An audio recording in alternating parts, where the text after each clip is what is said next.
Creating new shiny Pokemon. If you've been following my channel, you know I've been creating a lot of new regional variants of Pokemon.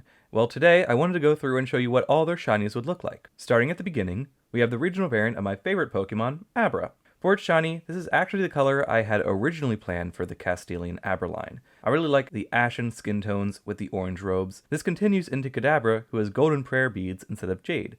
I know people have said that the prayer beads might be too much for Game Freak to put into an actual Pokemon game, and yeah, I agree, but I'm not Game Freak, so I can do what I want. For Shazome, the dark colors become even darker till it's almost black, and the horns are now white.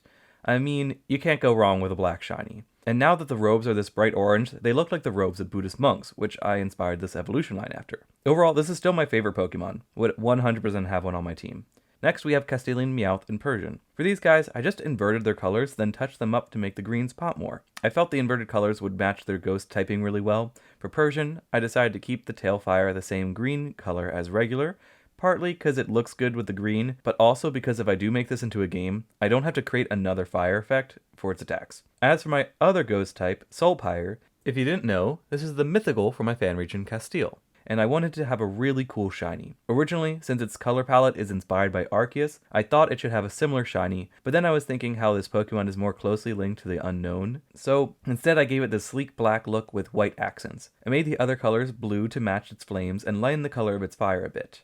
Overall, I think this turned out really cool and really drives home that Hollow Knight feel I wanted for this Pokemon. Moving on to the routes line, a lot of people commented how its normal colors look like the shiny colors of regular Ralts. And yeah, that's the point. It's also meant to look like the trans flag colors, as the whole point of this line is to be a gender-neutral, non-binary Pokemon. So for the shinies, I thought it'd be fitting to make Ralts and Curly the normal green color. You can also see how the horns on their heads stay the same color in their shinies. That's because they aren't naturally a part of the Pokemon. As for Garcelle, this I wanted to stand out more, so I went with this bright red to replace the blue. This is partly to reference the blood magic elements of Garcelle's inspiration, but also because it just looks cool, and sometimes you do things because it's aesthetically pleasing. Also, I want to talk on Garcelle for a minute. I got a lot of comments about how its stats being all 87 make it fairly weak. And I agree. So I'm actually increasing its base stats to 600 and treating it as a pseudo-legendary for my region. That would mean it has 100 in every stat. I'll probably play around with this, but we need to move on to the next regional variant, Buneary.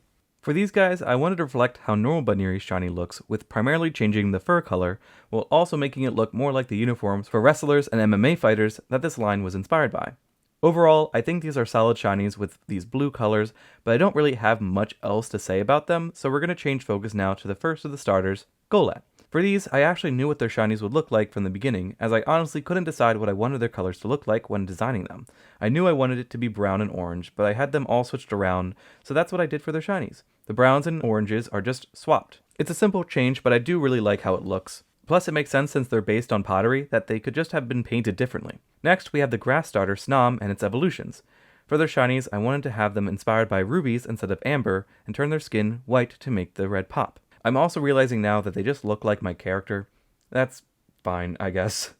As for Bismuth, it still has the white and red color palette, but I made its Bismuth wings and thorax this blue and gold gradient. I did this because Bismuth can actually look this way depending on how it cools. Overall, this is definitely the starter I would choose, but I'm biased because I always choose the grass starter. Finally, we have the water starters, Skorupi. For them, I wanted to reflect how they're inspired by prehistoric scorpions by making them look like living fossils with their shiny colors. They all get this brown rocky color that gets darker as they evolve. The pincers are given this blue tinge, so they still look like water types.